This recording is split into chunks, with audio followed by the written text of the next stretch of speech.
Hey, morning guys. It's the chairman once again, here with a quick review about Synapse. Synapse's release of Massacre at Central High, which is a steelbook and a Blu-ray and a DVD presentation. And I want to go over in terms of how it was as a film as well as the audiovisual presentation. So this film really pulls no punches. It's a from 1976. It's directed by a Dutch guy named René Dalder, and it's about what goes on at the high school called Central High, where a newcomer named David joins the school, and he meets up with his friend Mark, who is a member of basically the local ruling gang there, and these guys just run the place with an iron fist, and everyone's bowing down to them. They're all cow to them.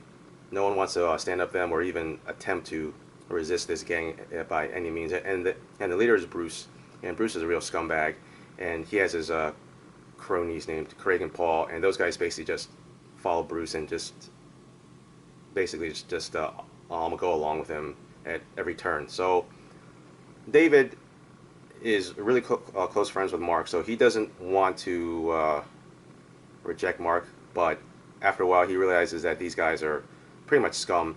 He breaks up an attempt by the three guys to try to rape two girls, and David, he gets into a fight with these guys, and the thing with David is that he can stand up to these guys because he's strong, he's fit, he's a good-looking kid, and he's not one to be intimidated by anyone. So he actually beats up these guys, and then so in revenge, the three guys, Bruce, Craig, and Paul, go to find David at his home, and Mark doesn't want to go along because Mark's too good a friend with David, and he wants to stay out of it. And then basically what happens is that David is working underneath a car, and Bruce essentially kicks the car off the jack. The car falls onto David's leg, and he's permanently crippled, basically. I mean, like, he can walk, but he has to walk with a limp. His one bad leg can't bend. So after David gets out of the hospital, he enacts a plan to exact revenge against these guys, and through various means he ends up eliminating all the guys in the gang.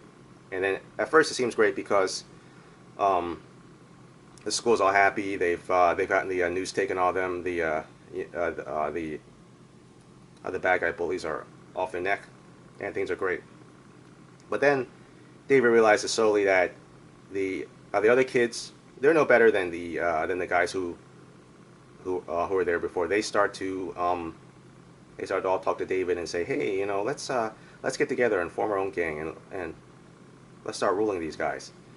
And then David, through his own, I guess, twisted thinking, realizes that these guys are no better than the guys that he had gotten rid of. So he enacts another plan to eliminate all the people who had come up to him and tried to ask him to join them in basically taking over. So eventually David decides that he's going to blow up the whole school, and Mark, along the way, keeps trying to stop David, but he doesn't want to get into like a really bad conflict with him because he is his friend, and he knows that it's not going to end well, that one of them is going to die. And so basically what happens is that at the prom, or actually it's the alumni prom, David has been planning to blow up the whole building by planting a bomb underneath the furnace. And so Mark and his girlfriend, whom David has the hots for, eventually are able to, I guess, convince David that he's really going down a very bad path. And David ends up removing the bomb and takes it out of school and blows himself up in order to, I guess, sort of redeem himself for his crimes. And so this movie is really interesting because at first you're kind of not sure what to make of it. It has a pretty goofy song that is very 70s like, and if you're not used to these kind of movies, it will come off as being pretty goofy, pretty corny. Everyone in the movie acts very seriously. There's almost no humor in it.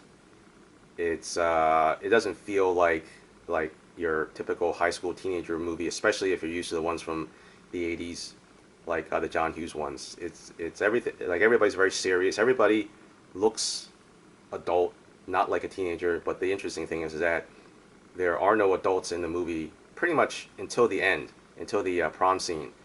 You never see anyone parents. You never see any school officials, any teachers. Basically, it's just all the kids and just their interactions with each other and their relationships. So things feel very, I guess, isolated to them. There's no sense of a town. It takes place, I guess, on a in a coastal town in California. So all you see is a school, the interiors of cars, David's home, and then when they go to the beach and hang out. So in that sense, if, the film feels very isolated. It feels like it's taking place in like some kind of non-real location. And so, in terms of how the film looked, I mean, it looked great. It was a really really amazing restoration that they did. And according to what Don May wrote in the liner notes, apparently what they got from Dalder, who actually died in 2019, what they got from him in terms of the film's original elements were not in very good shape at all, and they had to do a lot of work, and which he details in the liner notes here. He basically goes over and says stuff like they had to do a lot of color correction. They had a lot of baked-in restoration issues that they had to correct. They needed to do color shifting. They had unstable shots. Details of the original image were vanishing from frame to frame. And what they got in terms of the files, they were really not able to do much with it. So they had to put this into work in order to get it to look the way it does now. It took three. It says here that it took 3 restoration companies, 2 of which were removed from the project for creating even more problems than they tried to solve. So that's pretty amazing. And it took several years to get done. And also, it looks like they had a problem where a bubble of air was trapped between the wet gate photographic printing process of the endings of the end credits scene, could not be removed. Also, the sound was apparently pretty bad. They only had a temp track, and they said the noise level was high, the fidelity was low. A complete section of the film's audio were just missing.